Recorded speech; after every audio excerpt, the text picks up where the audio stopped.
Hello, this is going to be a really quick video on how to resolve internal pops in a 6x6 or any even cube that you may have. So the reason that internal pops happen is one of those small internals inside the puzzle has just come out of its place and now is kind of lodged somewhere weird inside of the puzzle. The first step is actually finding out where that internal piece is, fishing it out, and then we can start putting it back into the cube properly. So in order to do that, I'm going to go ahead and start off by going ahead and loosening each side of the cube. By loosening all of the sides, this will allow for a significant amount of play that will allow us to kind of spread the pieces a bit and see where the problem is on the puzzle. So now there's a lot of play here. We can go ahead and peek inside. So usually what you can do here is just spread down the middles. So here you should be able to see some internal parts. Starting off with this larger internal right here. There should be, on a 6x6 at least, two smaller internals right above it. So here's one right there. So there's one right above it. And then there's one right above that one as well. And here's the center. That's the center ring. So the first thing we're going to need to do is look for the internals that way. And we just want to make sure that all of them are kind of in the right spots. So let's say you've already had an internal pop. That piece is kind of lodged in there somewhere. What we need to do is kind of find out where it ended up. And to do that, you can lift up one of the top layers and kind of just look inside and see if there's like an odd looking piece inside here. There's no odd looking pieces here. And usually what you'll see is one of those small internals have lodged themselves kind of in an awkward position, kind of like where that screwdriver head is. Like that. And because we've loosened up the cube a lot, you should be able to go ahead and try to fish it out with something small and thin, like this screwdriver, for example. But you can use a pen or a paper clip or something, and you can just fish out a small internal. So, in fact, I'm just going to go ahead and fish out one of these small internals to kind of demonstrate how to put it back in to the puzzle as well. So this one is a large internal. Here is a small internal. I'm just going to fish that out. And basically what you want to do is not loosen the cube completely, but just allow for enough play for you to kind of just slip out a small internal. So here's what it would, an example of what it would look like if you had an internal pop and kind of lodged itself in an awkward position. There is a clear gap. That piece is somewhere where it's not supposed to be, and you might be able to go ahead and push this back by itself, but let's say it's really awkward to kind of push it back. What you can do is actually just go ahead and try to fish it out of the puzzle so you can put it in properly.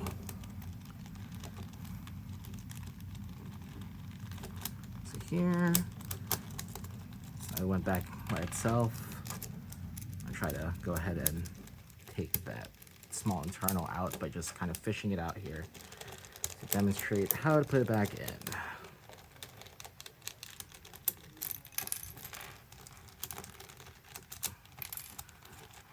You might need to remove some pieces to kind of get access to that. But before we remove any pieces, what we could do is use some tape. So what we can do is kind of tape up some of these, just the 4 center pieces, because those center pieces are the ones that will tend to come out whenever you're trying to do any type of repairs. We just want to make sure you immobilize those so they don't come out when you take out some large pieces. Once you've kind of figured out where the internal is, let's say it's kind of in between somewhere here, right? It's localized on the left side of the puzzle or on the right side of the puzzle. What you can do is after you've loosened it up, you can apply some tape down. I would apply tape across the 4x4 grid in the center, just so things do not move when we partially disassemble the puzzle. So here, here, and then put some here as well. Actually, let's just put it right up in front. Here and here. So from here, we still have a good amount of play with just the center pieces kind of taped down. What we're gonna do here is we're gonna spread this apart. We're gonna grab just this piece right here, and we're gonna go ahead and pull that out in a small twisting motion. This way, so this is shaped like a hook, and it's hooking underneath the piece next to it. So what you want to do is unhook it. So your motion needs to kind of like unhook. So that's what that piece would look like. I'm gonna go ahead and remove this piece as well. And we're just unhooking it from that larger internal piece in that center. We can go ahead and remove some of that center pieces. In this case, I've already removed the 2 center pieces from before. And then we can get access to that internal. From here, you can actually just go ahead and just push it out, or you can go ahead and remove it. I'm gonna go ahead and remove it just so I can demonstrate how to put it back in. In fact, I'm gonna go ahead and remove these 2 as well. And I'm gonna take out some of these center pieces, which you might have to untape to kind of get out. But as long as you've taped up the other sides, you don't really risk any of these falling down.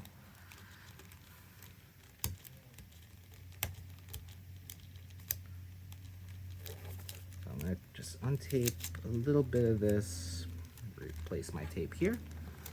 I'm gonna take out some more of these pieces right here. And these guys should just come right out with absolutely no force. So here you can kind of see those small internals. They just slide around in there like that. And what's likely happened is this guy got kind of pushed in or got dislodged like that. So I'm gonna go ahead and show you how you would fix those. So first, I need to get those out. I'm just gonna use a screwdriver, something thin and narrow, just to kind of guide those pieces out of the puzzle, like that. So here are your 2 types of small internals. They will stack on top of each other like that. And you can go ahead and kind of put them in there. But let's say that your small internal that you've either fished out or pulled out belongs somewhere else. What you want to do is go ahead and put the cube back together. I would skip ahead a little bit. And then do the exact same thing, taking apart parts of the puzzle to slide it back in. So from here, let's say my 2 internals have been taken out. I'm gonna go ahead and actually start putting in some of these center pieces. The center pieces will help add support onto the puzzle and guide that small internal properly in place without you having to line it up and worry about slipping out as you're putting pieces into the puzzle. So here we go. So like I said, these 2 kind of stack up like that. We're gonna worry about the smaller of the 2 first. What you're gonna do here is we're gonna turn the top slightly to allow for a little bit more play. We are going to go ahead and just snug that underneath the large internal piece like that. And that actually will go ahead and we're gonna use a screwdriver to kind of just push it into the gap in between these 2 pieces. So let's say we have this 3x4 grid. This is just gonna go in between the top 2 pieces of that 3x4 grid. And we might, and you can kind of see that that is kind of sticking up right there in the back. We want to make sure that that is flat face down. So it is a little bit tricky, but it's possible without taking apart the entire thing. So here I kind of have it sort of flat. I'm going to go ahead and use this screwdriver to kind of just give it a little bit more of a push down so it's nice and flat.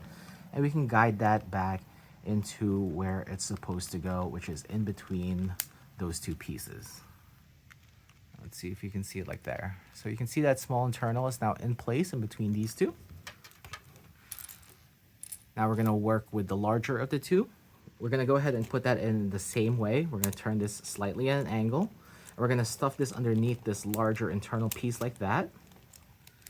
And we're gonna guide that using our screwdriver. Like so. And we're just gonna go ahead and slowly push that in. You can see that it's kind of a little bit awkward right now. And that's because of, I don't know if you can see it, but the tail end of that internal piece is still sticking up. So it's a little bit hard to show on camera, but I'm gonna go ahead and push that down slightly and we're just gonna go ahead and nudge that into place like that. From here, we're gonna go ahead and put in the rest of our center pieces. And this should not require a lot of force. There's a lot of gaps here and the puzzle has been loosened significantly on all sides to give us that play that we need to ensure that no damages happen on these pieces. Like so. And now we're gonna put in the edges. So we're gonna start off with the smaller of the two. So this one, and we're gonna go ahead and just hook that underneath this larger piece right here. So it kind of just looks like this. We're just gonna put that through the gap, and because again, we've loosened the puzzle, this should kind of just go in there a little bit easier. Like that. We're gonna take the larger of the two that goes right next to it, and we're just gonna go ahead and put that again like that. We're gonna repeat it on the other side, here and here. And again, you might have to turn it at a slight angle just to get a little bit more play. And that's how you would kind of find that internal piece, fish it out, and put it back into the puzzle. From here, you can just go ahead and remove your tape, and before you start turning again, just remember to tighten the puzzle. And in order to prevent this from happening again in the future, tighten it to a little bit more than what you would be used to. 6x6s, in fact 4x4s and up, don't turn anywhere near like 3x3s, so their tolerances when it comes to tensions and corner cuttings is vastly different.